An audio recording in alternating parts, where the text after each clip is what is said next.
for Wednesday, January the 27th. And we're going to begin with old business. And one of the things I think we're going to bring up, I'd like to amend the agenda to bring up office space under old business. And then we'll review the minutes and deal with the minutes. So without objection, I'll add that office space to the agenda of old business. But so I'd take a motion for the minutes, please. Motion to approve, Madam Chair. I second. It's been moved and seconded to approve the minutes of the last meeting. All in favor say aye. Aye. Aye. Okay. Opposed? Motion passes. Okay, so I wanted to bring up again the office space situation. And looks like we heard from a couple of counselors about that. And so I don't know, Gary, whether you want to, whether you've said what you want to say in your memo, in your email, or exactly what, but I think maybe we should continue discussing ideas. But one of the things I think we might also do, one of the first things is try to find out if actually if facilities has the plan that shows like where the electrical, the HVAC, all those systems, and if that office that is existing as a conference room at this time was actually built to accommodate 2 offices. And I don't know if we have that historical information. Do you have any idea, Kathleen, whether that exists? I do actually believe that it exists, and I have been working with staff for a while trying to find where those quotes came from. And so I would kindly ask that you give me one more week because we're not finding anything in emails or documents, but there's a couple people who have participated in some of the conversations. So if you could give me a week to do more research, that would be great. And then I can come back with a solid confirmation on. I have been told, yes, that conference room was built at the time in the event that the council grew. So what I'm trying to confirm is the original bid, or how much would it actually cost for an estimate without spending any money right now. So that is my goal for you for next week. That's great. Thank you. I appreciate that. Gary, did you? Well, I think that's exactly the way to proceed, just to kind of run that down. I did restate kind of in maybe a better way in that email what I was trying to propose or talk about at the retreat, and what I had raised earlier with Kathleen a few weeks ago. You know, there's a lot of possibilities, but I think the starting point is seeing what had already been planned for. I think that's right. I also think it may be a little legend that it was going to be as costly as it was. Perhaps at the time the question was asked, a number was thrown out, maybe because they didn't want to do it. and so it just, so it would be really good to get some more background information. I'm sure you are doing a search since it was, it came up as it did. So, and if it isn't, and if it costs too much money, I think there are some other things that we might suggest to come forward. The one thing I do want to say is, if there's a perception in some way that I put Gary up to this to get me into a big conference room rather than my office, I need to say I did not. And I do not have a need to move into any conference room. It was not my idea. He was coming up with ideas, and it had nothing to do with anything we talked about beforehand or I would suggest. So I just want to throw that out there since the accusation kind of came that it was to somehow place me in a higher position. So at any rate. And I want to add to number one, we're in a pandemic, so there's no rush in this. I mean, I'm hardly in the office at all right now. And the other side of that, as to what you just said, Madam Chair, I mean, I've been talking about this. I raised this issue a month or so ago, and maybe it's to put Kathleen in a big, magnificent conference room style office, not the chair. So, any case, there's no rush. We can just so we can continue the conversation. And actually, one of my suggestions, although it only solves one problem, that's only one office, was having Kathleen move into that front conference room and have that be her office, and have it also be an opportunity for her to have the many meetings that she has going on in that conference room. So, it may not be her preference to do that because she'd have some of her things in there. But the point is that, there may be options that we haven't quite thought about yet, but to get more information, I think, is really important. So any further comments on that? No. Okay, let's move forward then to new business. And we'll bring up interlocal agreement, the public defense contract, and incident clients assigned to district court, mental health therapeutic court. Lindsay, are you handling that? Yes. Good morning, Council. So this is coming from Indigent Defense. So putting on my Indigent Defense hat for a moment. So we have a mental health therapeutic court within the district court. Of course, City of Vancouver charges misdemeanors as well as the county, but we have one contract for the indigent defense attorneys that staff the mental health therapeutic court. So we have an interlocal agreement. We've had one for many years with the City of Vancouver, in which they provide funds to Clark County, and then the county administers the contracts for that mental health therapeutic court.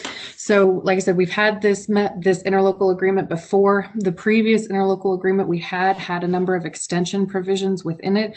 We have now utilized all of those extension provisions, and so we're entering into a new interlocal, but it's just the same procedure as before. So we're asking for your approval so that we can continue to provide this service with the City of Vancouver to our mental health therapeutic court and within district court.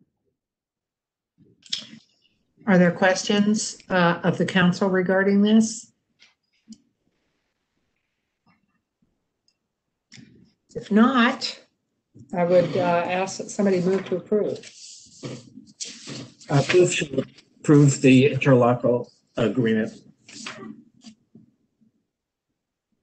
I second. It's been moved and seconded to approve the interlocal agreement for indigent defense. Is there further discussion? The only point of discussion is just for a future time, once we're out of the pandemic, maybe we can stop this tax leakage and afford and put together a real public defense option for the county. I'm looking forward to that discussion someday when we can handle it.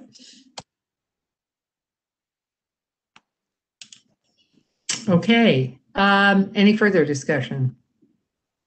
All in favor say aye. Aye. Aye. Aye. Opposed?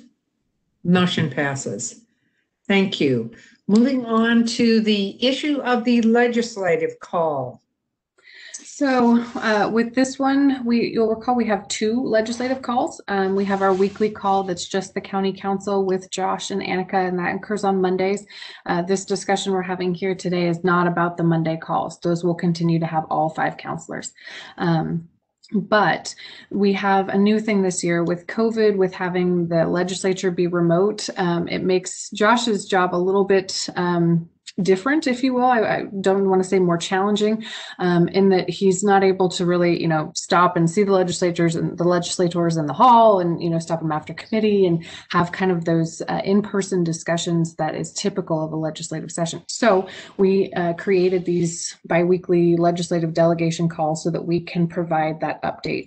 But in keeping with the sort of tone and tenor of those more informal calls, or more informal meetings that Josh is able to have, I made the recommendation that we have 2 counselors and that we do it on a rotating basis where we have the chair come to each, and then we would do a rotating counselor. I will say that I think it was really successful to do that last week. We had a very robust and good discussion with Counselor Lenz and Chair O'Brien on that. So I'm happy to open it up for discussions. Otherwise, we can proceed with that recommendation, or you may want to say that we'll have further discussions with Kathleen and one-on-ones about this, but I wanted to put it on the agenda in case you wanted to have a full council discussion about it. Councilor Bauman. I just have some concern that the majority of the counselors, as I said in my email to you, Lindsay, are in the dark when it is just 2 counselors who are present. It's great that Eileen that the chair and Counselor Lance had a really robust discussion with you, but the rest of us probably don't even know what it was about. So I will note about that these calls are really intended to be informative to our delegation and allow our delegation to provide that information. And similar to, any of our other committees and boards, we, with the exception of, I think, RTC, we don't have a majority of the council on any of those others. And it's then the council's job to come and report back. So I think in the interest of ensuring that we have a solid participation from our legislative delegation, because if they don't think that the meetings are useful and a good use of their time, they have so many demands on their time that we're not going to see the type of participation and the level of discussion that I think will really most benefit the county. So I don't make the recommendation in any way to keep anybody in the dark. I make it in terms of how we can best position the county to achieve our legislative goals. So as a point of order, Councillor Bowerman, you were on that call. So saying that in this case you were in the dark is inaccurate. Though Lindsay did arrange for it to be the 2 counselors, you called in, and fairly, that's not necessarily an issue that we should worry about and take the time of our legislators on. But because of that, this meeting was potentially an OPMA violation. And while it is worthwhile to have the discussion, I just want to be clear that you did call into that meeting. So saying that you were potentially in the dark about what occurred is incorrect. Chair. Yeah, Councilor Bauman. I thought there was a new proposal that was being proposed whereby it would be the chair and a rotating group or a rotating individual from the council who called. I called in because it was on my calendar and that's what I do. But if we aren't supposed to call in, then that's a different matter. This isn't real clear. And I agree that it's not terribly clear. Councilor Lenz, hang on, please. Would you like to speak? Go ahead. Thanks. So I agree that it's not terribly clear and we do need to clean it up. And a lot of this happened at the end of last week. But in addition to the calendar appointment, there was also an email, actually a few emails about this. So, okay. And Lindsay was just referencing the meeting on Friday. So I think that it's reasonable to represent fairly here. That's all. Yeah, okay. So let's continue the discussion about how we will get the information to other counselors. There is an issue with the fact that if we meet more than 2 of us with the legislature who does not have this requirement to be able to have this discussion openly, and yet we do, I think if we have more than 2 counselors, it does put us at a disadvantage to really have a quote unquote robust discussion because they have the opportunity in their caucuses to do this all the time. They can do this because they don't have the same requirements we do. So I would agree that it might be a good idea to have only 2 counselors and have it rotating, but I do want other counselors to be kept up to speed. And I don't know if anybody has, I don't know, Lindsay, maybe it would be up to you to perhaps set aside time then for any other counselors that were not on the call to update them on actually what transpired during that meeting. What do you think about that? I'm happy to do that. In addition, my plan is each Wednesday, and it's going to flex a little bit because the agendas for the following week for the legislature don't come out till Thursday. So it's going to have to be a little bit of, going as quickly as we can with the legislature. But my intent is every Wednesday during council time before those meetings that the full council will talk about what our agenda is. And so the council will continue to set the agenda for those meetings. And so everybody will know what is the at least intent for the topic of discussion to be. Okay, what I was thinking is if there's the ability for a timely recall, let's say for the counselors that were not there, do you think it would, here's how we could do it, possibly do it as an outline of what was basically minutes kind of that give a full kind of disclosure about what was talked about and what was said and or ideas or something without jeopardizing anything about ideas that were thrown around by legislators. I was going to say put it into writing, but maybe that's not a good idea. Maybe even a 15-minute call on a Friday after that meeting takes place, and a separate call to each counselor or two of them, and then so there'd still be one left. So is that a possibility, Lindsay, that you could do, like a 15-minute call almost directly after, then it's fresh in your mind, and you could have taken some notes about what happened?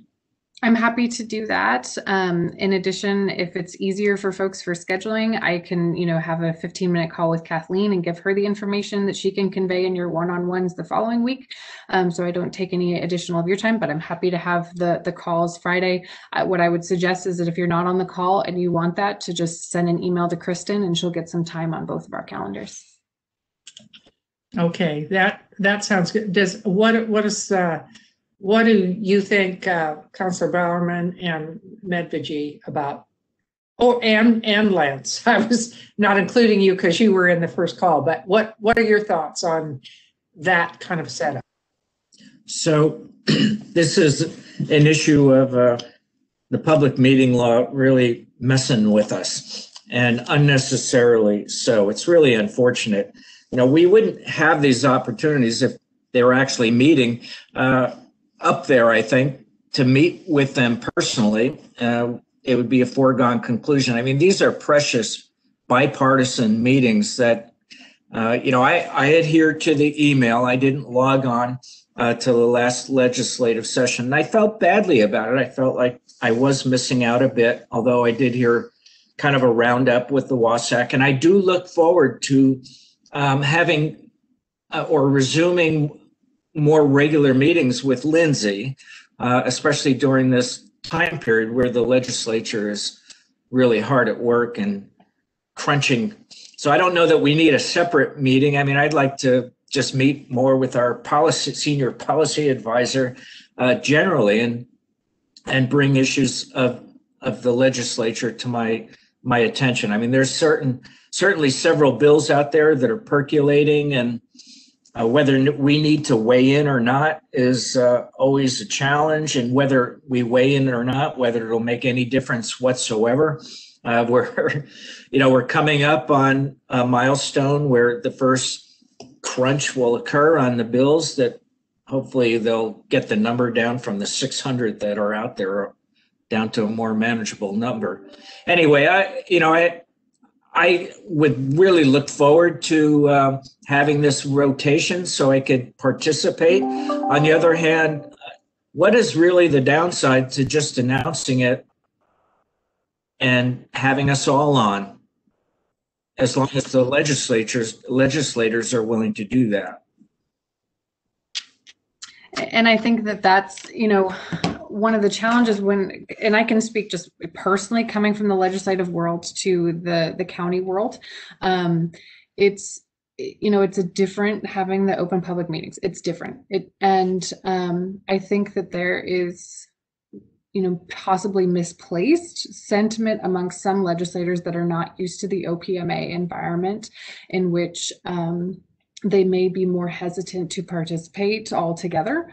And so just being able to have that open channel of communication that's in their typical accustomed way of having this, as you said, you know, during a typical legislative environment, when any or all of you would go up and meet with them, when Josh would have meetings with them, trying to replicate what is normal during these COVID times. And I will say that, Kathleen? Yeah, just a couple clarifications. So for the last meeting last Friday, it was noticed publicly. So we had 3 people there, and there was a call-in number for the public. So we did meet our OPMA guidelines with the 3 at that time. And prior to COVID, the meetings were noticed as well on the weekly calendar. And even though it was a call, I think we had it noticed for room 698. So the public never came to those meetings, but the meetings look different today. So I just wanted to make those 2 distinctions. And in terms of the public being able to stay aware, I mean, we have the Monday calls, and those will continue to be noticed, and we'll have the call-in number for those. And so if people are curious in terms of what position the council's taking, what's coming up in the legislature, you know, what interests the council, what things we're following, that information is still going to be open and available to the public. Question.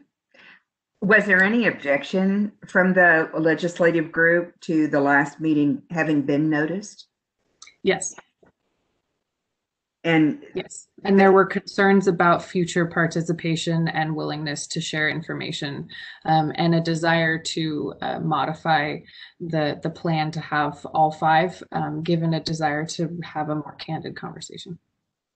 Well, with all due respect, I just don't feel like a follow-up call for 10-15 minutes could really capture what had occurred during the meeting. So I would pass on that and just kind of vote for a regular meeting with you for general updates and not specifically for that one meeting.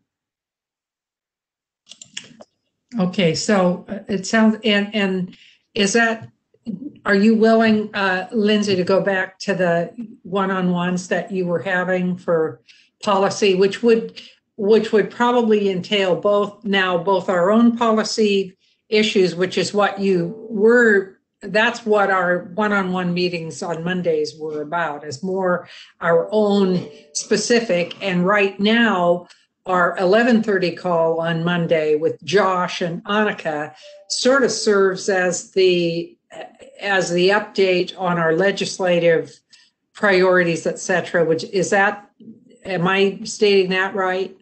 So usually my one-on-ones, I will include the legislative information when we're in legislative session, and then include the policy information throughout the year. So I'm happy if anybody wants to have the one-on-ones. We kind of paused on the policy at the very beginning of COVID, and so then we didn't have the one-on-ones. But I'm happy to return. If you want that, just let me or Kristen know, and we can get those on the calendar. Okay. All right. Well, the only question I have, so assuming we're going to stick with only having 2 counselors on with our delegation, you know, I rely entirely on what is put on my calendar. Is there going to be some way to note who the participants are for any individual meeting, so we know not to log on or to log on? So if it's what I will do, we'll have the chair be on each week, and then we started with Councillor Lenz, so we'll go through just in district order. And so I will make sure that Kristen only puts it on the calendar if it's your week. Super, thank you. Okay, thank you. So does that, have we exhausted that That's it for me. subject now? Okay, thank you. All right, counselor reports.